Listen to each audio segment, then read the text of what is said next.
అన్నదాత అన్నదాత మీ అన్నదాత చెమటోడ్చి ఆహారాన్నందించే రైతన్న అనునిత్యం నీ కండదండగా నిలిచే నేస్తం ఎవరన్నా అన్నదాత అన్నదాత మీ అన్నదాత.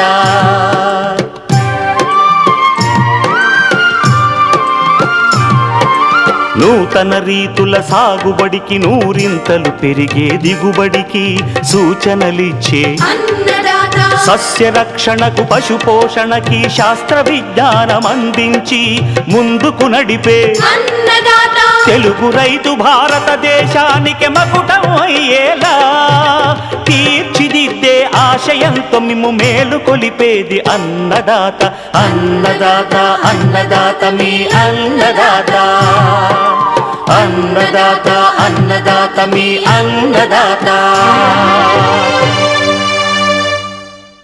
అన్నదాత ప్రేక్షకులకు నమస్కారం. ఈనాటి ముఖ్యాంశాలు. గోదావరి మండలానికి దాల్వా సాగుకు అనువైన వరి రకాలు,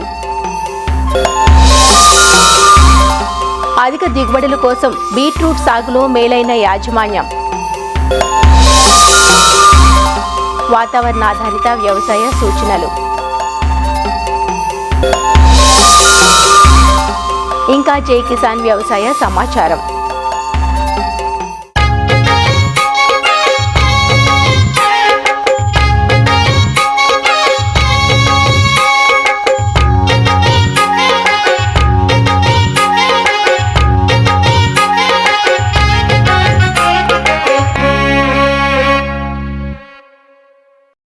రబీ సీజన్ వచ్చేసింది. సార్వా వరి కోతలు పూర్తయిన ప్రాంతాలలో రైతులు దాల్వా వరి నారుమడి తయారీకి సిద్ధమవుతున్నారు. సార్వాతో పోలిస్తే దాల్వా సాగులో సమస్యలు తక్కువనే చెప్పాలి. అయితే ప్రాంతాలకు అనుగుణంగా రకాలను ఎంచుకుని సాగులో శాస్త్రీయతను పాటించినప్పుడే నాణ్యమైన దిగుబడులను సాధించగలం. ముఖ్యంగా 120 నుంచి 130 రోజుల పంటకాలం కలిగి కాండం దృఢంగా ఉన్న రకాలు చేడిపీడలను తట్టుకొని చేనుపై పడిపోని వంగడాలను సాగుకు ఎంచుకోవాలంటూ రబీకి అనువైన వరి రకాలు, వాటి గుణగణాలను వివరిస్తున్నారు ఆచార్య ఎన్జీ రంగా వ్యవసాయ విశ్వవిద్యాలయం, పశ్చిమ గోదావరి జిల్లా మారుటేరు ప్రాంతీయ వ్యవసాయ పరిశోధనా స్థానం ప్లాంట్ బ్రీడింగ్ ప్రధాన శాస్త్రవేత్త డాక్టర్ పి వెంకటరమణారావు. దాల్వా కాలంలో అధిక ఉష్ణోగ్రత, సూర్యరశ్మి బాగుంటుంది కాబట్టి మనకి ఈ వరి పండించడానికి ఇది అనుకూలమైన వాతావరణం. ఎప్పటి నుంచి ఎప్పుడు విత్తుకోవాలంటే నవంబర్ 15 నుంచి డిసెంబర్ 15 వరకు కూడా అనుకూలమైన కాలము నాట్లు వేసుకునే రకాలకి. అలాగే మనకి ఎక్కడైనా వెదజల్లే పద్ధతి ఉంటే డిసెంబర్ 31 వరకు కూడా మనం వేసుకోవచ్చు. ఈ దాల్వా రకాలు సాగు చేసేటప్పుడు ముఖ్యంగా చూసుకోవాల్సింది ఏంటంటే 120 నుంచి 120 రోజుల కాల పరిమితి కలగాలి. అలాగే మనకి చేనుపై పడిపోకుండా ఉండాలి, మిషన్ కోతకి అనుకూలంగా ఉండాలి. అలాగే మనకి దాల్వా కాలంలో చలి బాగా ఎక్కువగా ఉంటుంది కాబట్టి చలిని కొంతవరకు తట్టుకునే రకమై ఉండాలి. అలాగే మనకి అగ్గి తెగులు, మెడ విరుపును తట్టుకోవాలి. కొంచెం గింజరాలకి తక్కువగా ఉండే మోడరేట్గా ఉండే రకాలని మనం సాగు చేసుకోవాలి. ప్రధానంగా ఉమ్మడి పశ్చిమ గోదావరి జిల్లాలో ప్రధానంగా దాల్వాలో సాగు చేసే రకం MTU 1121 శ్రీధృతి. ఇది దాదాపు 90 నుంచి 92% వరకు కూడా రైతు సోదరులు ఇటీవల కాలం వరకు చేయడం జరిగింది. ఇది 2015 సంవత్సరంలో ప్రాంతీయ వ్యవసాయ పరిశోధనా స్థానం మార్టేర్ నుంచి విడుదలైన రకం. 125 రోజుల కాల పరిమితి, గింజరాలకి తక్కువగా ఉంటుంది. అలాగే మిషన్ కోతకు అనుకూలమైంది. అలాగే అగ్గి తెగులను కూడా తట్టుకుంటుంది. పచ్చి బియ్యానికి కూడా అనుకూలమైన రకం. అలాగే MTU 3626 ఈ ప్రభాత్ అనేది దాల్వా కాలానికి వచ్చేటప్పటికి 125 రోజుల కాల పరిమితి. చాలా లావు బియ్యం, అంటే ముతక రకం. ఇది ఉప్పుడు నూకకి అత్యంత అనుకూలమైన రకం. ఇది చేనుపై పడిపోదు. దీన్ని కూడా రైతులు సాగు చేసుకోవచ్చు. అలాగే మనకి ఇంతకు ముందు MTU 1010 కాటన్ దొర సన్నాలు అనే రకాన్ని సాగు చేయడం జరిగింది. ఇది గింజ పొడవు సన్నమైన రకం. దాన్నే మనం లాంగ్ సిలిండర్ అంటాము. ఈ రకంలో గింజరాయిలకి ఎక్కువగా ఉంటుంది కాబట్టి దీనికి ప్రత్యామ్నాయంగా మనకి MTU 1153 చంద్ర అనే రకాన్ని 2015 సంవత్సరంలో విడుదల చేయడం జరిగింది.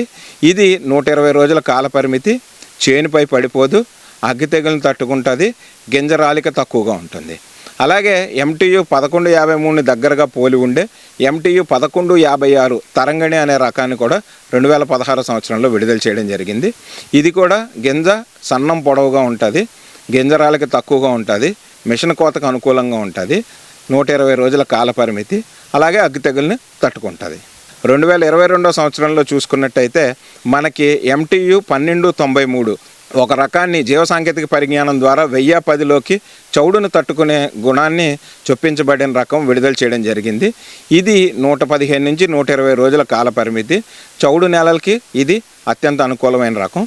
ఇది కొంతవరకు అగ్గి తెగులను తట్టుకుంటుంది, చేనుపై పడిపోదు.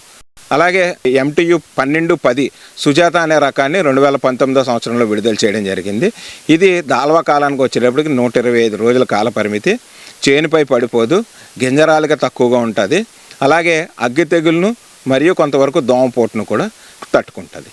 అలాగే మనం ఇతర రకాల గురించి చూసుకున్నట్టయితే NLR 33409 నెల్లూరు మసూరి అనే రకం కూడా మనకి దాల్వా కాలంలో వేసుకోవచ్చు. ఇది 125 రోజుల కాలపరిమితి కల రకం. దీని గింజ మిక్కిలి సన్నంగా ఉండి మనం బీపీటీలోకి మనకి ప్రత్యామ్నాయంగా లేకపోతే బీపీటీలో కలుస్తున్న రకం. ఇది మనకి అగ్గి తెగులను కూడా సమర్థవంతంగా తట్టుకుంటుంది. అలాగే మనం చూసుకున్నట్టయితే NLR 3354 ధాన్యరాశి అనే రకాన్ని కూడా నెల్లూరు పరిశోధనా స్థానం నుంచి విడుదల చేయడం జరిగింది. ఇది కూడా దాల్వా కాలానికి వేసుకోవచ్చు, 125 రోజుల కాల పరిమితి, పడిపోదు, కొంతవరకు అగ్గి తెగులను తట్టుకుంటుంది. అలాగే ఇది ఇటీవల కాలంలో విడుదల చేసిన NLR 3238 ఇది కూడా 125 రోజుల కాల పరిమితి కలిగి అగ్గి తెగులను తట్టుకుంటుంది.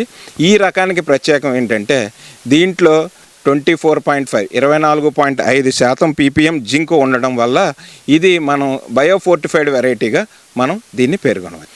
అలాగే మార్టేర్ నుంచి MTU 1282 అని 3 సంవత్సరాల చిరుసంచి దశలను పూర్తి చేసుకున్న రకాన్ని విడుదలకు సిద్ధంగా ఉన్న రకం ఉంది. ఇది 120 నుంచి 125 రోజుల కాల పరిమితి, సన్నగింజ రకం, BBT 5204 దగ్గరగా ఉంటుంది, చేనుపై పడిపోదు, గింజరాలిక తక్కువగా ఉంటుంది, అలాగే దోమపోటును కొంతవరకు తట్టుకుంటుంది. అలాగే మనం గత సంవత్సరం 2024లో MTU 1426 అనే చిరుసంచి రకాన్ని ఇవ్వడం జరిగింది. ఇది అత్యంత మిక్కిలి సన్నంగింజ కలిగిన రకం. మనకి ఇప్పుడు RNR 150-48కి దగ్గరగా ఉండే రకం. ఇది 120 నుంచి 125 రోజుల కాల పరిమితి, చేనుపై పడిపోదు, అలాగే దోమపోటును అగ్గి తెగులను కూడా కొంతవరకు తట్టుకుంటుంది. అలాగే ఇది బ్యాక్టీరియా ఎండాకు తెగులను కూడా కొంతవరకు తట్టుకుంటుంది. అలాగే ఇటీవల కాలంలో చౌడు నేలలు ఎక్కువగా నేలల్లో చౌడు శాతం ఎక్కువగా పెరుగుతున్న నేపథ్యంలో ఈ చౌడును తట్టుకునే రకాల రూపకల్పనలో భాగంగా MTU 1290 అనే రకాన్ని 3 సంవత్సరాల చిరుసంచి ప్రదర్శన పూర్తి చేసుకుని విడుదలకు సిద్ధంగా ఉన్న రకం. ఇది 115 నుంచి 120 రోజుల కాల పరిమితి, చేనుపై పడిపోదు, అగ్గి తెగులను కొంతవరకు తట్టుకుంటుంది, చౌడు నేలకు అత్యంత అనుకూలమైన రకం. ఇవి మనం ముఖ్యంగా చూసుకున్నట్టయితే మన రాష్ట్రంలో దాల్వా కాలంలో మనం సాగు చేసుకునే రకాలు, వాటి గుణగణాలు.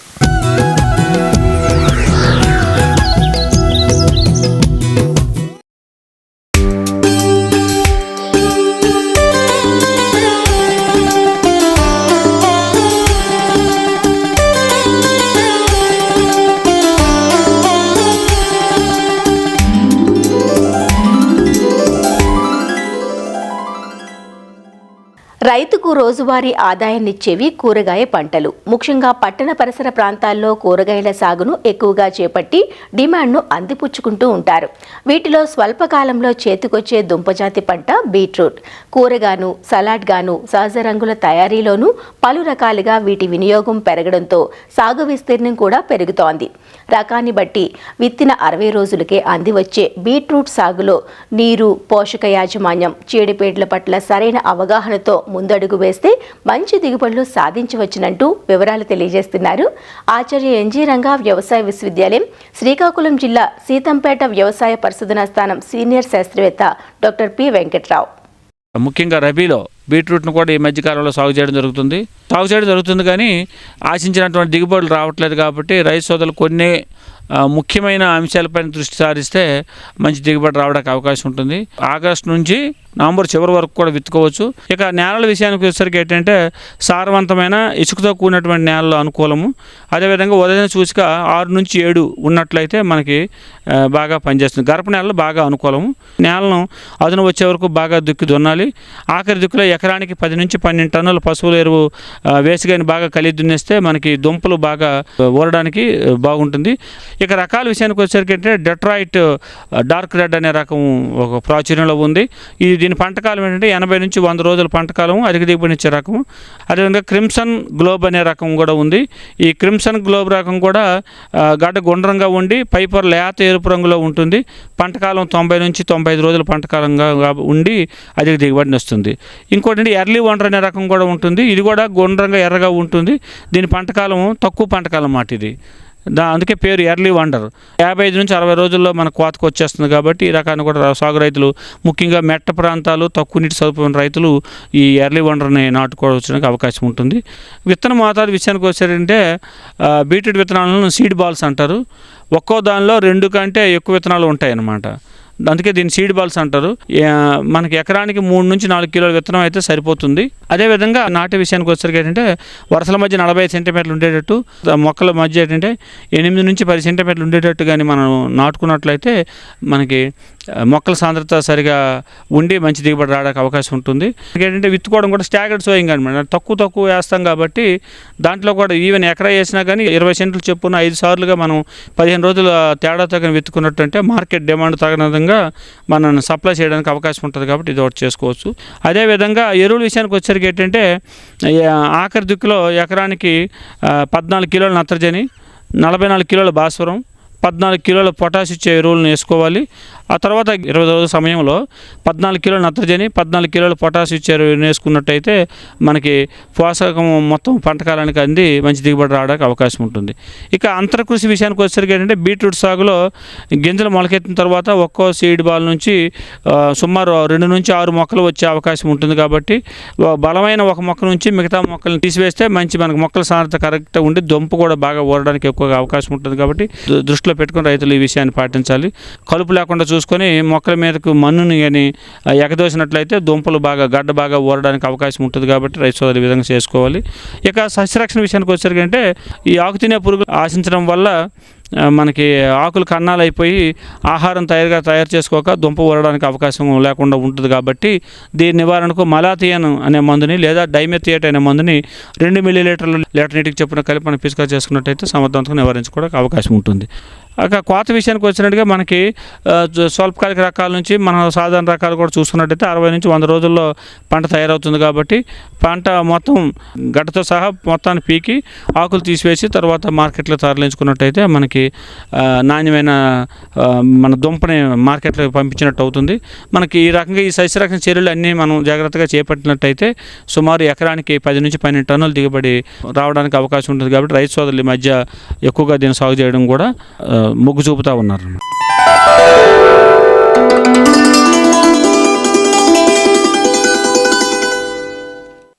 దిత్వా తుపాను ప్రభావంతో ఆంధ్రప్రదేశ్లోని నెల్లూరు జిల్లాలో ఓ మోస్తారు వర్షాలు కురుస్తున్నాయి. అయితే ఇప్పటికే చాలా ప్రాంతాల్లో నార్లు పోసి నాట్లు వేసిన కారణంగా కురుస్తున్న వర్షాలకు రైతులు ఆందోళన చెందుతున్నారు. వర్షాలు తీవ్రమైతే నార్లు పనికిరాకుండా పోతాయని ఆందోళన చెందుతున్నారు. అలానే మొట్ట ప్రాంతాల్లో సాగైన మినుము పంటలో ప్రస్తుత వర్షాలకు తెగుళ్లు ఆశించే అవకాశం ఉంది. ఇలాంటి పరిస్థితుల్లో వరి, మినుము పంటల్లో చేపట్టాల్సిన యాజమాన్య సస్యరక్షణ చర్యలను రైతులకు వివరిస్తున్నారు నెల్లూరు జిల్లా కృషి విజ్ఞాన కేంద్రం సమన్వయకర్త శివజ్యోతి.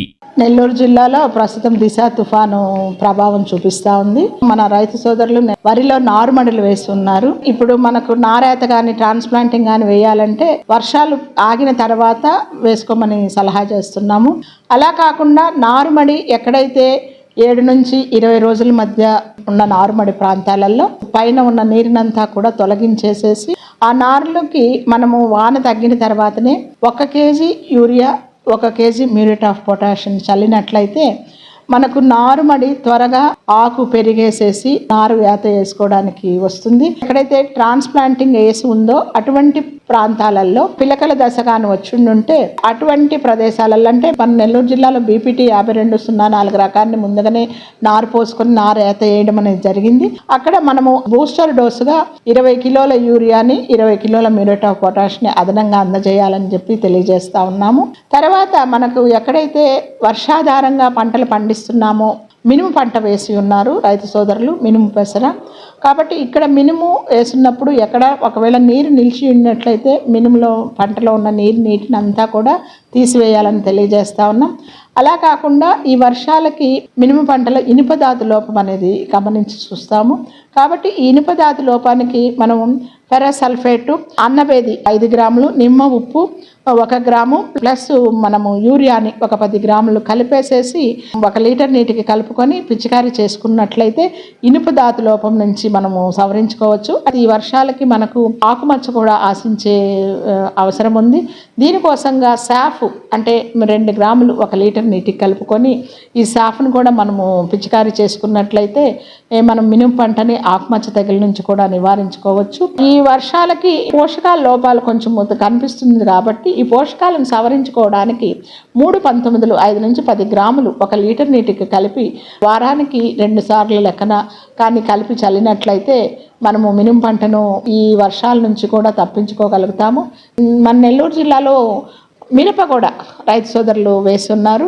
ఈ మిరప ఈ వర్షాకాలానికి మామూలుగా వేరుకుళ్ళు ఎండు తెగులు సోకే అవకాశం ఉంది. కాబట్టి ఇక్కడైతే మిరప నారుమడి కానివ్వండి, మనం వేసిన పంటల్లో కానివ్వండి, పొలంలో ఉన్న నీటిని అంతటిని కూడా తీసివేసేసేసి 3 గ్రాముల కాపర్ ఆక్సీక్లోరైడ్ 1 లీటర్ నీటికి కలిపి ఆ మొదళ్ళంతా కూడా తడిపేటట్టు కూడా చల్లుకోవాలని తెలియజేస్తూ ఉన్నాము. ఈ ప్రక్రియని 5 రోజులకు ఒకసారి 2-3 సార్లుగా చేయవలసిందిగా తెలియజేస్తూ ఉన్నాం. అంటే మిరపకి ఈ వర్షానికి మనకు మామూలుగా కుళ్ళు తెగులు ఎక్కువగా వచ్చే ఆస్కారం ఉంది. కాబట్టి మనమంతా కూడా నేలలో అంటే మన పంటల మొదళ్ళు తడిచేటట్టుగా ఈ మందుని చల్లుకోవాలని చెప్పి తెలియజేస్తా ఉన్నాం. ప్యాడీ మనకు ఇప్పుడు ప్రస్తుతానికి నారుమడినే ఉంది. అది 80 హెక్టార్లలో మనకు 5 మండలాల్లో కొంచెం ఎక్కువగా ఎఫెక్ట్ అయ్యింది. కోవూరు డివిజన్ మొత్తం 5 మండలాలు. తర్వాత 200 హెక్టార్ల వరకే ట్రాన్స్ప్లాంటింగ్ వేసి ఉన్న వరి కొంచెం నీట మునిగి ఉంది. అంటే ఈ నీట ఇనండేటెడ్లో ఉంది. కాకపోతే మన రైతు సోదరులు కాలువలు ఏర్పాటు చేసి ఆ 200 హెక్టార్లలో కానీ నీటిని బయటికి పంపివేయాలని చెప్పి ప్రస్తుతం సలహాగా అనేదిగా మేము పంపించాం రైతు సోదరులందరికీ కూడాను. కాబట్టి దీన్ని మాత్రం రైతు సోదరులు ఆచరించవలసిందిగా తెలియజేస్తున్నాం.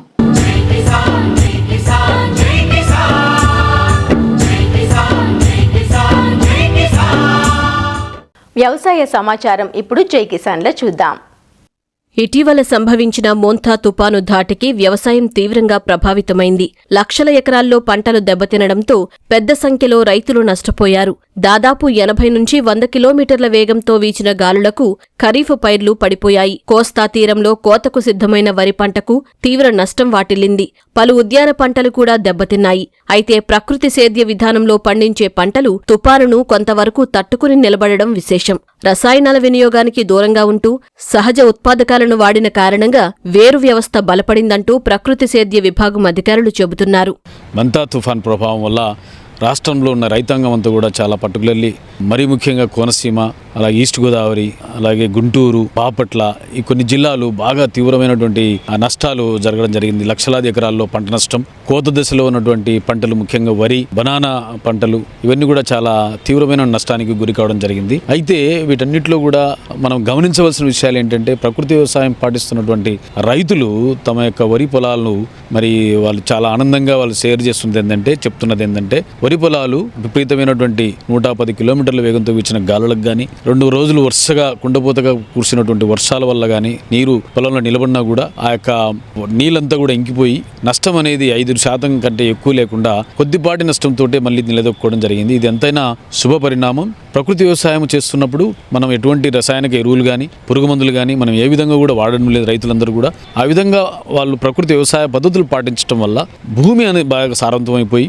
మొక్కలు చాలా బలంగా ఎదగటం, దానివల్ల ఫలసాయం కూడా చాలా మంచి నాణ్యమైన ప్రొడక్షన్ అనేది కూడా తీసుకోవడం జరుగుతుంది. వరి మొక్కలు ముఖ్యంగా రైజోసీత్ అంటాము. ఆ రైజోసీత్ అంటే మొక్కలు మట్టి కణాలంతా కూడా ఆ మొక్కకు పట్టి ఉంచేటువంటి గుణం. దానివల్ల ఏమవుతుందంటే మొక్క అనేది చాలా స్ట్రాంగ్ గా ఉంటుంది. మొక్క యొక్క కాండం కూడా చాలా స్ట్రాంగ్ గా ఉండటం, రూటు మరియు సూటు రేషియో చాలా స్ట్రాంగ్ గా ఉండటము, అలాగే ప్రకృతి వ్యవసాయం ద్వారా పండించినటువంటి పంటల్లో ఉన్నటువంటి ఆ యొక్క సెల్ అనేది లేదా కణ స్ట్రక్చర్ నిర్మాణం అనేది చాలా స్ట్రాంగ్ గా ఉండటం వల్ల గాలులు వచ్చినా, ఎక్కువ వర్షాలు పడి ఫ్లడ్స్ వచ్చినా కూడా అవి పడిపోకుండా నిలబడగలిగినటువంటి సామర్థ్యాన్ని ప్రకృతి వ్యవసాయంలో మరి మనం చూస్తున్నాం. తుపాను గాలులకు చాలా చోట్ల అరటి, పసుపు పంటలు దెబ్బతిన్నాయి. గాలి వేగానికి తట్టుకోలేక అరటి మొక్కలు నేలవాలాయి. దీనివల్ల పంట చేతికి రాకుండా పోయింది. అలానే పసుపు పంటలో పలు సమస్యలు తలెత్తాయి. దుంపకుళ్ళు, పుచ్చు సమస్య పెరిగింది. కానీ ప్రకృతి సేద్యం విధానం అనుసరిస్తున్న అరటి, పసుపు పైర్లలో మాత్రం చీడపీడల సమస్యలు ఉత్పన్నం కాలేదని రైతులు సంతోషం వ్యక్తం చేస్తున్నారు.